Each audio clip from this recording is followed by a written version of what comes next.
Hi everyone! Before we dive into this week's episode, please check out our promo of the week.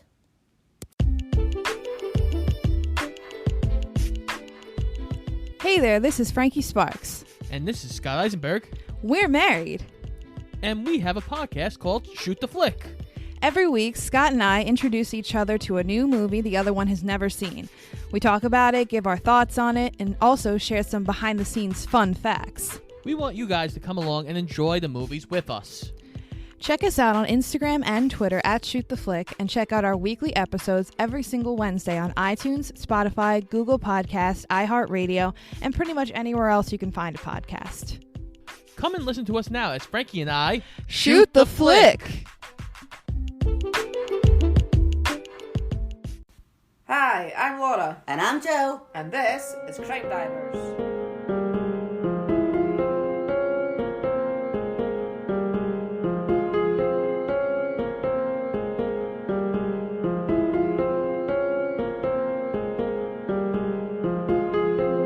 Hello everybody, welcome to today's episode. Hello. So before we start, we would just like to plug our Patreon. So if anybody would like to join us over there, it's patreon.com/CrimeDivers. There's 3 different tiers starting from just £1 a month, and you get bonus episodes, early access, ad-free episodes. It's worth having a look at, I think. Absolutely.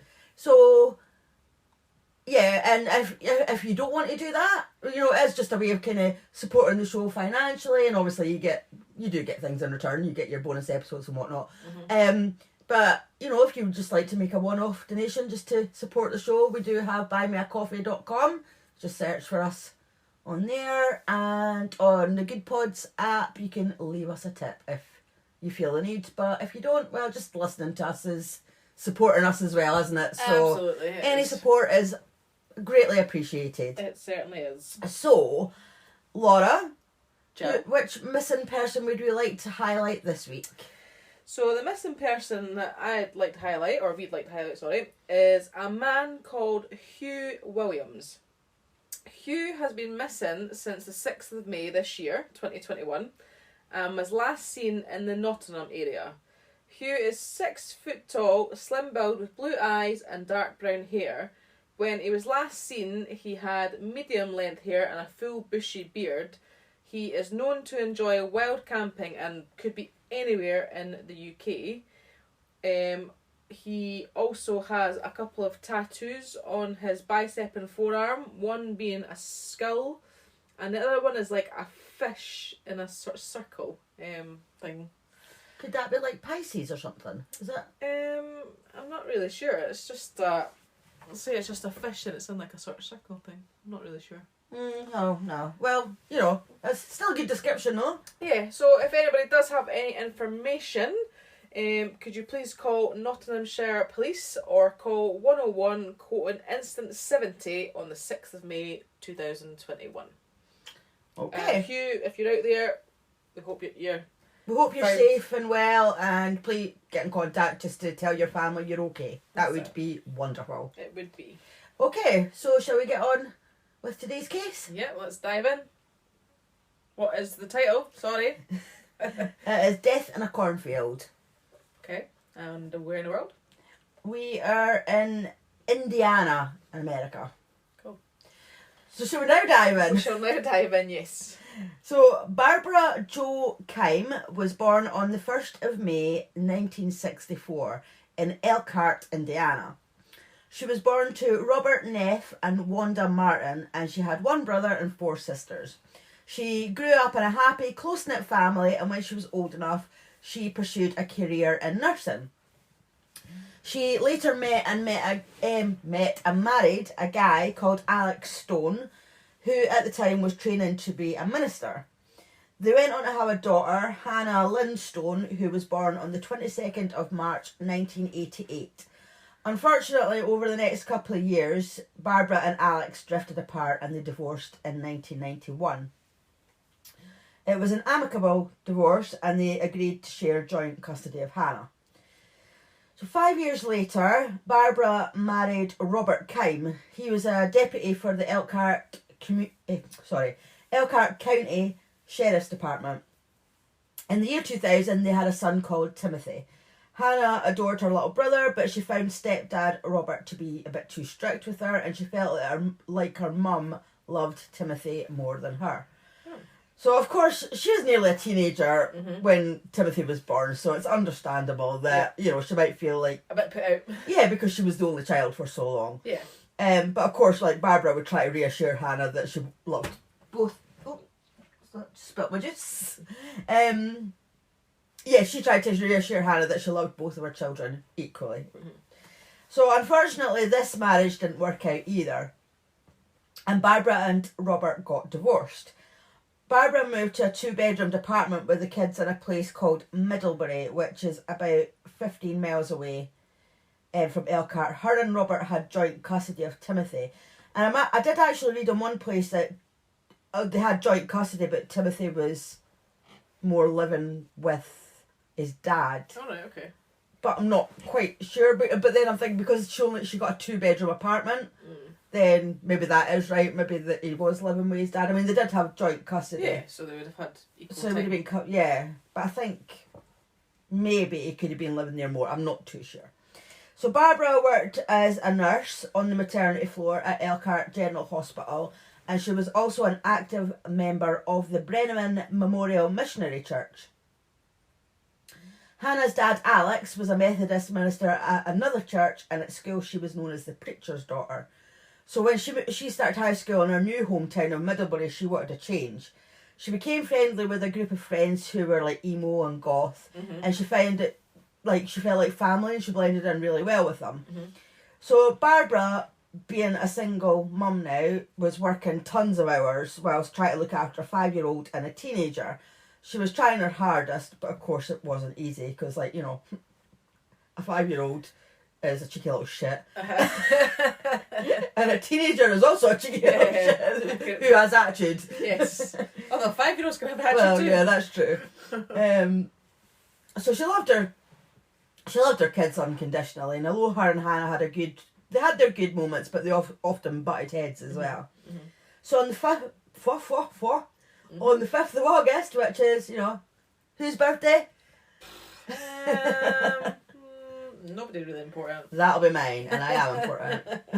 On the 5th of August 2005, Middlebury Police received a call from one of Barbara's sisters. Barbara, 41, hadn't shown up for work, and she hadn't been answering any calls. This was very unusual, as she was always really reliable, and she would never just not show up where she was supposed to be. So, as I said before, Barbara had joint custody. I can't speak today. Well, I can't speak any day. Oh, yeah. I just realised what I said, custody. That's so bad. Oopsie. Apologise now. Who to? Our listeners. So it's not like I meant it. Right. As I said before, Barbara had joint custody of 5-year-old Timothy with her ex-husband, but she hadn't arrived to pick him up from his dad's either, so her sister was really worried. You know, that's totally unlike her. So the sister gave police Barbara's address where she lived with 17-year-old Hannah. And when police arrived, they noted that Barbara's little red van was parked outside, and when they got to the front door, it was unlocked. So no one answered, so the police actually sort of pushed the door and let themselves in. And the house, they said that the house was eerily quiet. No one was there. There was no forced entry, and no signs of a struggle or anything like that. There was no damage that would lead the police to assume that there had been any foul play. But as they looked around, they realised that Barbara's purse was lying on a table. There was no money in it and no credit or debit cards, but her driver's licence was in it. So it looked as if the other stuff had been taken, Yeah. but the licence had been left. Because what use is that to anybody else? exactly. And there were also cigarette butts in a glass in the living room, which was strange because Barbara's sister told them, Barbara didn't smoke and she absolutely hated the smell of cigarettes, so she wouldn't let anybody smoke in her apartment. Right. So even though the purse and the cigarette butts were weird, there was nothing screaming foul play, and without a search warrant, investigators couldn't process the apartment any further. They did put out an ATL, which is an attempt to locate, for both Barbara and Hannah, and started asking neighbours if anyone had heard or if anyone had seen them. One man said that he had heard something going on in the hallway or in the apartment below, he wasn't sure which. He said it sounded like a bit of scuffling and he heard yelling, but he didn't think too much of it. He just thought maybe just a bit of domestic, like people... If you live in an apartment building, you're bound to hear arguments and noise and stuff and not really think too much of it, are you? Yeah. So now the officers were thinking maybe something bad had happened inside the apartment. Neighbouring police were asked to keep an eye out for Barbara and Hannah, and the local police kept an eye on the apartment during that night. They checked in a few times looking for any kind of movement to see if anyone came back, but the apartment was quiet all night. The following day, Robert Keim, Barbara's ex, contacted Middlebury Police, and as he was a police officer, so he had concerns because obviously Barbara hadn't picked Timothy up from his house the day before. He was really worried because she'd never done that before. And he gave them Barbara? Really? Barbara's mobile phone number. And he answered all the questions. He was never a suspect in her and Hannah's disappearance. Right. So next the police questioned Alex Stone. So that's Barbara's first husband, Hannah's dad. Yeah. And he said he didn't know where they were, and he agreed to file an official missing persons report for his missing daughter. So, but without more evidence or a witness coming forward, there was little more the police could do.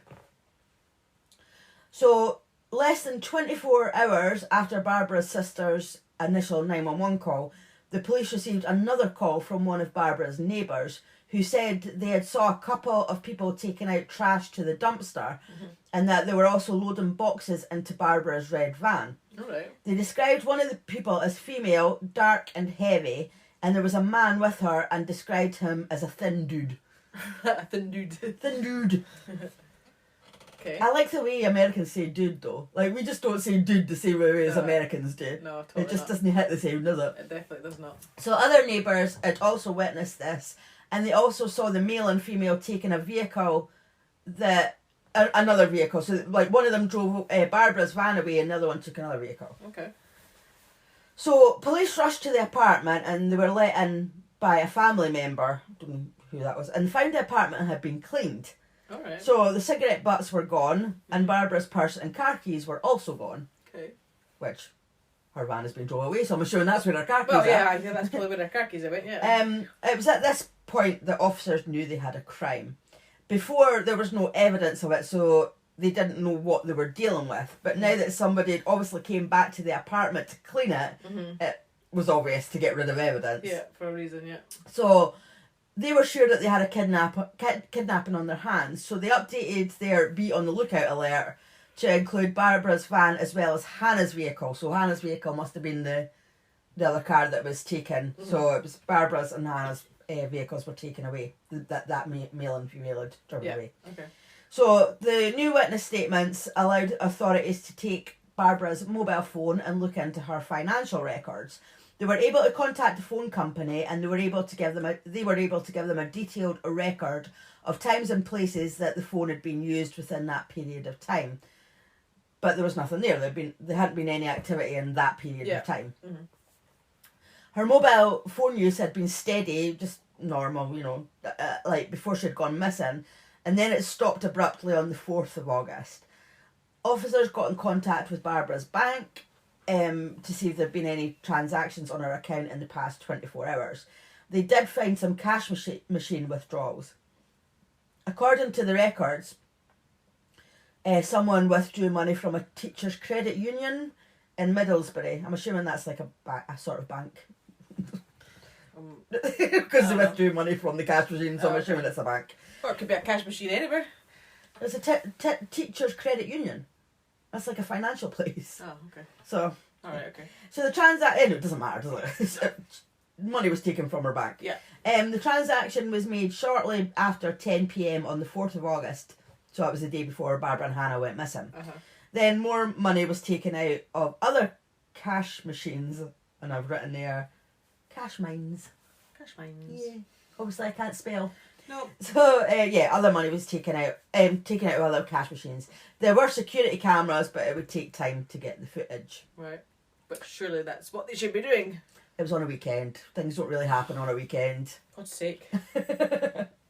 Well, maybe they do so much now, but... Maybe. The police were now thinking that Barbara and Hannah had been kidnapped. Well, they'd already been thinking sort of a kidnapping anyway, but they were thinking that Barbara was maybe being forced to go to different cash machines to take out money for the kidnappers, as you could only take out like a certain amount each day. That's right, yeah. So bank records also showed that there had been a transaction the following day, so the day that Barbara and Hannah went missing. A cheque had been cashed from her account for $800. The cheque was made out for a vehicle repair, and the name it had been made payable to was Aaron McDonald. So obviously, straight away, police went looking for this Aaron McDonald, which was pretty easy because he had been in trouble before. Nothing major, just sort of minor issues. So they tracked him down to a friend's house and brought him to the police station. So by now it was the 7th of August 2005, and police started to question 17-year-old Aaron. What's wrong with your arm? It was my Siri went off again. Really? Yeah. Can you not mute him? It's because I pushed it. This is the second time. No. Yeah. Siri keeps going off. Yeah, Siri on my watch keeps going off. So the 7th of August, police started to question the 17-year-old Aaron. He explained that he knew Hannah through church and school, and he insisted that he knew nothing about the disappearance of Barbara and Hannah. He said he didn't even know that they were missing. He explained the cheque by saying that him and his friend Nate had done some work on Barbara's van. But officers didn't believe him, and they knew that Aaron wasn't a mechanic, So obviously, they were really suspicious. Yeah. So they asked for contact details for this guy, Nate. And within 20 minutes, they tracked this guy down. And as they were moving as fast as they could, because they were hoping that they would find Barbara and Hannah before it was too late. Because obviously at this point, they're still thinking that they were kidnapped. Yeah. So they brought Nate into the police station for questioning, and his mum came with him. Because I think he must have been about the same age, because it's sort of 17 as well. Young, yeah. But when he was asked about Aaron, Nate said he hadn't been with Aaron when Aaron said that they'd been together. Right. But he was really scared because he thought that harm would come to him for telling the police the truth. So the police had to really press him to get answers because he was so nervous. But his mum kept reassuring him, and she really urged him just to tell the truth. She was like, tell the truth. Yeah, you have to Barbara and Hannah are at risk here. They're maybe in danger. We need to know that they're all right. So you have to tell the truth. So eventually Nate told them what he had heard. So Nate said that Aaron asked him to lie about receiving the $800 for working on Barbara's car, and he said that Aaron told him about a crime that involved Hannah and Hannah's boyfriend, 18-year-old Spencer Krempitz. So police knew Spencer from previous run-ins, and they knew he would sort of walk around downtown in a black trench coat and just cause alarm. Because it was such a small town, nothing really bad happened there, and he obviously just liked to sort of make a bit of a stir. Yeah. Right, okay. Bit weird. The way he dressed, the way he walked, his demeanour, he just wanted to make a statement, he wanted to intimidate people.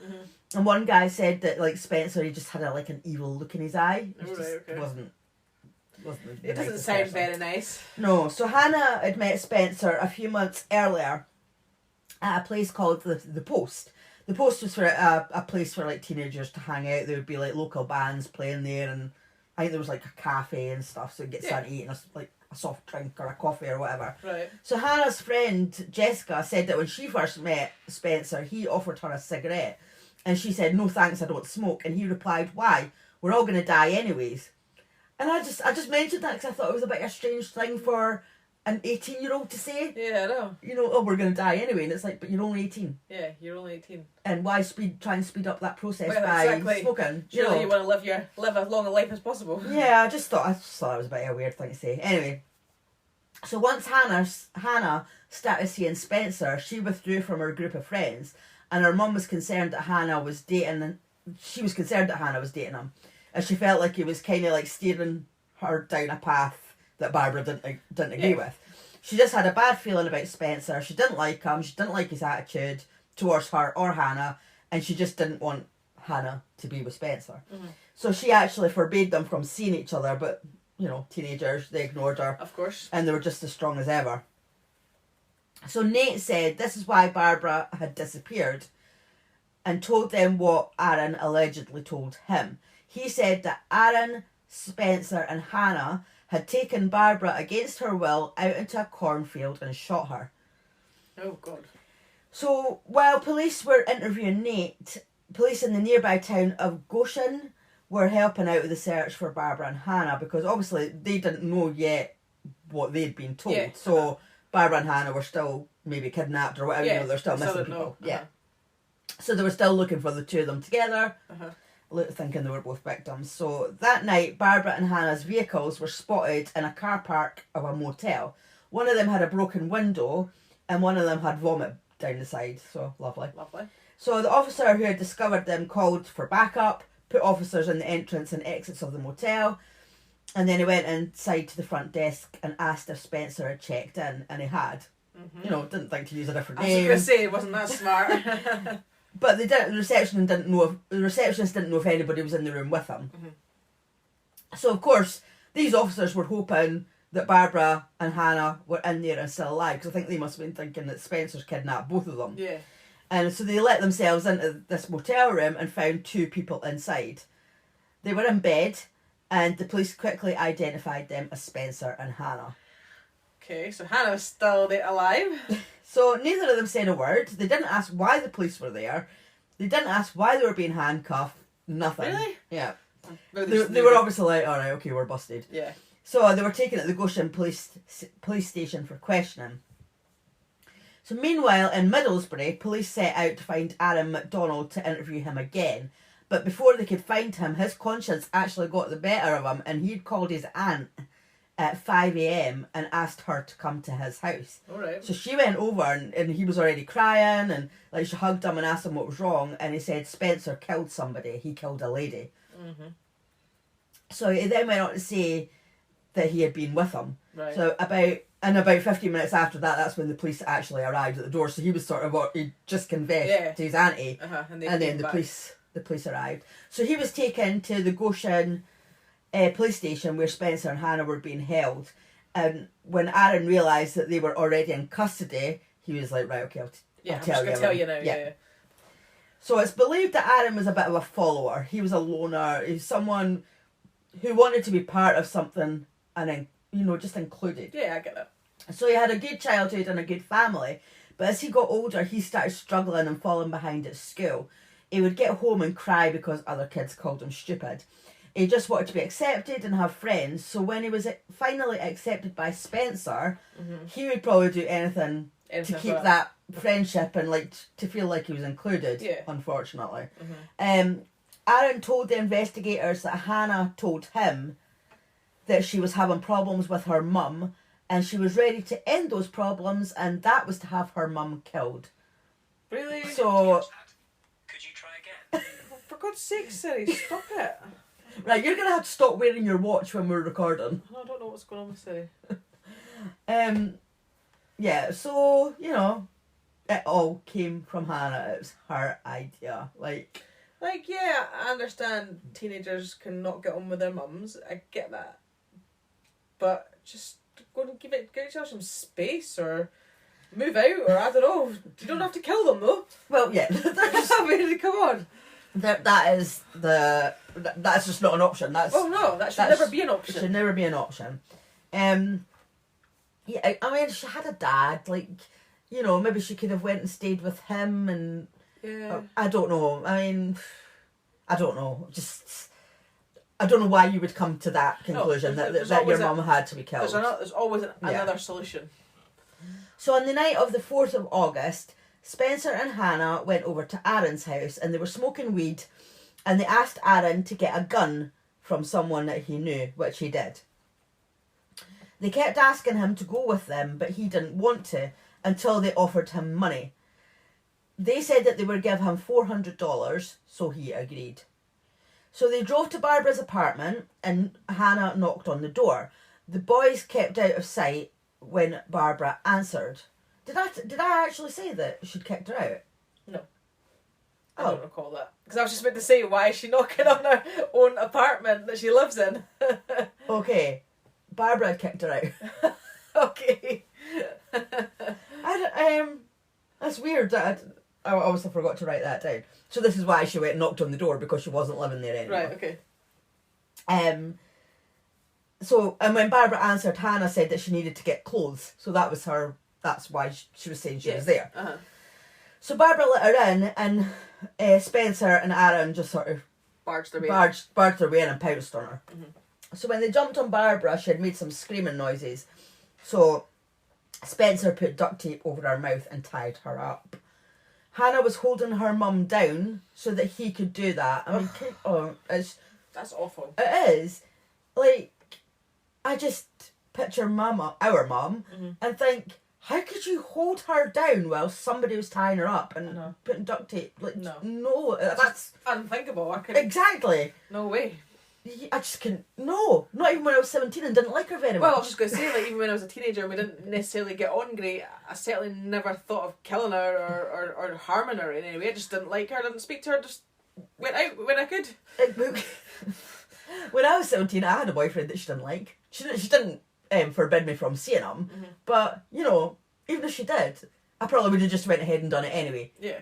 And she would have just had to deal with it, and that would have been my way of thinking. Well, tough. I'm just going to do what I want to do because I'm 17 and I'm an adult now, so... Exactly. You know, but I would never, ever... I still loved her no matter what. Like, Well, I'm sure she still loves you no matter what. But, I mean, you just understand that, you know, sometimes you don't get on with your family at times and you can have disagreements and you might need space and they don't agree with stuff, but... You don't kill them. You don't. Never. Well, anybody. You Never don't kill an anybody. option. It's never the answer. No. So, yeah, so Hannah was holding her mum down. Absolutely horrendous. Mm-hmm. And Aaron went through the house trying to find some money. He found her purse and he took out her debit card and cash. Aaron and Spencer then took Barbara out to the van and started driving. Hannah stayed behind just in case the neighbours had heard anything and came to the door. Hannah would be able to, because the neighbours probably didn't know that she'd been kicked out or anything like that. So she'd be able to answer the door and just say, oh yeah, you know, Yeah.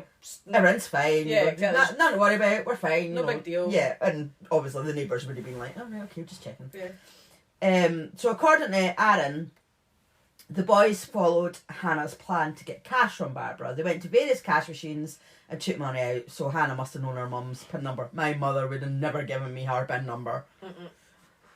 I just find that... Well, no, I don't actually find that... Well, maybe at that age, because my daughter knows my PIN number. I know your PIN number. I mean... Everybody knows my PIN number. Because you don't remember it, so that's why everybody else knows it.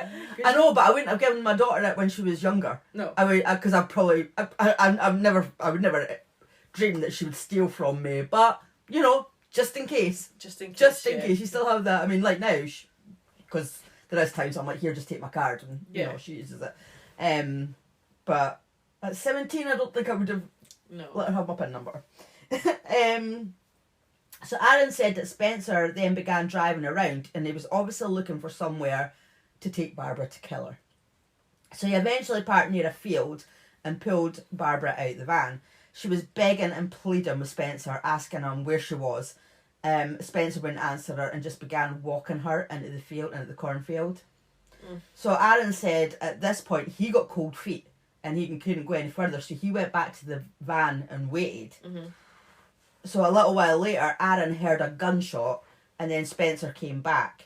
Aaron said that Spencer was growling like a lion or something. Alright. And he had blood just all over his body, all over his face. So police told Aaron that they needed to take him to the site, take them to the site where Barbara was shot.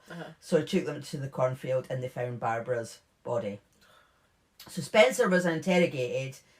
And as Aaron had already told the truth and Barbara's body had been found, he confessed.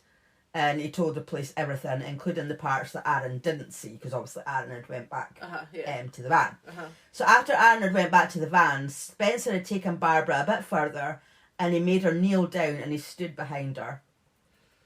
He told her that he was going to kill her and asked her if she wanted to pray. Because they're all like church-going people. You know. So he asked if she knew the Lord's Prayer and she said she did. So he says, well, you better start saying it. So she said the Lord's Prayer, but she didn't say amen at the end. And he said, aren't you going to say amen? Amen. Amen? I I think you can pronounce it either. And when she finally said amen, he fired a shot into the back of her head. Oh my god, that's awful. It's horrific, isn't That's it? really bad. I know. What she must have been going Can you through in imagine? those moments, just knowing. I mean, Because basically she's been executed. yeah. Just, it's horrendous. Oh, that is really bad. So both Spencer and Aaron said that this was all Hannah's idea. Barbara didn't like Spencer and didn't like them being together, so Hannah was like, well, we can solve all this by just getting rid of my mum. I mean, how are you going to solve that though? You're going to go to prison and you're going to be in separate prisons. And But I'm not being funny, right? If her mum had already kicked her out, then she could have Well- carried on seeing Spencer. Anyway, she was 17. yeah, So she could have carried on seeing Spencer regardless. And alright, she would have had to find herself somewhere else to live or stay or whatever. yeah, I don't know where she was staying. And she might not have had maybe, I don't know if she would have had financial support, mum or whatever, but she could have carried on seeing him. And I know, it's just, I mean, what did she think was going to happen? She was going to kill her mum and then they were going to move into her apartment and live they were going to live happily ever after. Yeah, see, that's why I always wonder about these things, you know, and it's like, what did you think you were going to achieve? Because the only thing you're going to achieve is that you've killed somebody and you're going to go to jail for it. Well, exactly. And to me, like I say, it didn't need to be that way. I mean, you know, you could have just went and lived with your boyfriend and your mum. To not kill your mum would have meant that you could have been with your boyfriend. Well, yeah. But to kill your mum meant that you couldn't be with them. So it Well, doesn't yeah. make any sense. I know, but it doesn't, because obviously if you get found out, which 9 times out of 10 you do, you're going to end up in prison, so you'll not be with your boyfriend anyway. So it's stupid. Murderers are stupid. Yes, they are. So when questioned at first, Hannah denied everything. She said she didn't know anything, she had no idea what was going on, she was basically just trying to play the victim.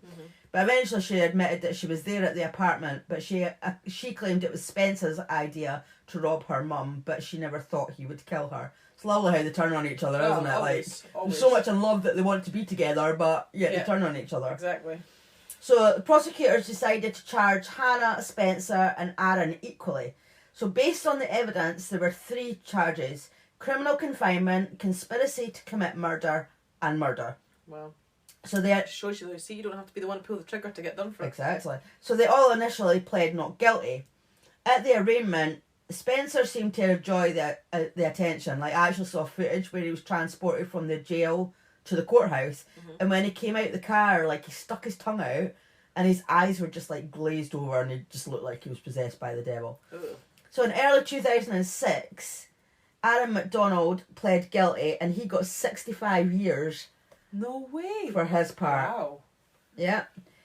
On the 2nd of March 2006, Hannah also pled guilty and she got 100 years for her part. Okay. And then on the 10th of March 2006, Spencer Krempitz pled guilty and he got life without parole. But Really funny, but isn't that what 100 years Well, basically is? but in 2015, he took his own life while in prison. Oh, did he? Mm-hmm. Oof. Aaron, he's also died as well. He died on the 23rd of July 2020 whilst in prison. Oh, wow. So just last year. So I read an article that said he died of an overdose of heroin and fentanyl, which is a drug used for Yeah, the I've heard that. treatment of severe pain. There had been no visitation because of COVID, but employees were responsible for bringing drugs into the prison. Oh, wow. So I don't know what's happened with them, but like hopefully somebody's being punished for Well, I that. hope so, yeah. But yeah, I'm kind of a bit. I know all 3 of them were guilty, but Aaron, Yeah, I mean, it's you know, to get 65 years, that's a lot for what he actually did. Yeah, I think it's a tricky one. I mean, I agree he should have been punished. Of course. Because he was part of it. Of course. So he deserves a punishment. He deserved probably to go to jail for Yeah. part of it. Definitely. But whether he deserved 65 65 years, I mean, that's years. debatable. It is a lot. I mean, I agree with the other 2 people. Like, Spencer, obviously, he pulled the trigger. Yeah. Hannah, it was her idea. She held her mum down. Yeah. You know. But with Aaron, it sounds like... I mean, he did take her out to the van from the house. Yeah, I mean, he obviously played a part. But he didn't... He just went to that house, stole some money and that, helped Spencer take her out to the van, and then stood and waited while he shot her. Yeah. So yeah, is still sort of a really bad thing to do. Oh, of course. I mean, But I'm not sure, because like there's some people that get like what 25 years for murdering somebody. Yeah. So if he'd got 25 years, yeah, then I probably would have he agreed to it. deserved a good term in prison. Oh, of course. But 65 years, it does, considering people who actually murder somebody can get less. Exactly. Some people do a lot worse than what he did. Yeah. You know, they could maybe torture somebody, they could maybe rape them, kill them, and get 25 years or less. Yeah. So for him to get 65 years for his part, I do actually think that's quite extreme. Yeah. No, But I do totally agree that he should have been punished. Oh of yeah, course. I don't think there's no dispute about that. I mean, he was part of it. He was involved in it, so he absolutely should have been sent to prison for a good amount of time. But yeah, but I guess 65 years, it just seems extreme, only because on the basis of knowing that other people in other cases that we've done, where they've been the murderer or whatever, they've done worse and they've got less time. That's again though, that's where I don't understand the justice system sometimes, because there's no, consistency. Yeah, there's no consistency with how much people get. And I know that obviously some crimes are worse than others, but there should be like if you murder somebody, you get a minimum of this and you do this, or if you are part of it, you maybe get a certain amount. Or if you're like a rapist or whatever, you get a certain amount. It should kind of be. I know not every case is the same, so it's probably very difficult to do that. But it is the extremes. Yeah. From, as you said, like for you get a certain amount of time, somebody will get this time for that, and somebody will do a much worse crime but get less time, and it's very confusing. But yeah, I have to say, I mean, like what he done was horrendous. He could have stopped it. Yeah, he could have. I mean, he could have stopped it. So he was part of it. Oh, absolutely, he was definitely part of it. Yeah. He was guilty. It was. But as you said, there's people that's done a lot worse than what he did. People that have actually pulled the trigger, or. But the other two totally deserve it. Oh yeah. Totally deserve it. I mean, I'm assuming she's still alive and just. Yeah, I think she's the only one that's left. She's still in jail. Yeah. So. And will be for the rest of her life. No luck. She deserves it. Oh, absolutely. So and I just think, like, what about her poor brother as well? Like, I know. Exactly. He's lost his mum and his sister. Yeah. Well, I know I mean, obviously, luckily he's got his dad. Yeah. But, that's what these people don't think about it. They're not just hurting the person who they're hurting potentially members of their family, obviously members of the victim's family. And for what? Because you wanted to be with a boyfriend that your mum didn't approve of. But yet, you could have been. Oh, I know, it's just ridiculous. Because, like I say, you were 17, so you could have at least... Well, in America, I think, you're still classed as a child, aren't you? But, how long until she was 18? And she could have just done her own thing. Well, if her mum had kicked her out, she could have been let love him anyway, I mean... I don't know. Well, I don't know if would she have been allowed to at 17? I don't know if she would have to be still in, parental, custody or... I don't know. No. Anyway. But, yeah, as I said, the killing is never the answer. No, definitely not. So thank you, everybody, for listening. If you would like to follow us on any of our social medias, we will put that in the show notes. And please don't forget to subscribe, rate, and review. Thanks for listening. Bye. Bye.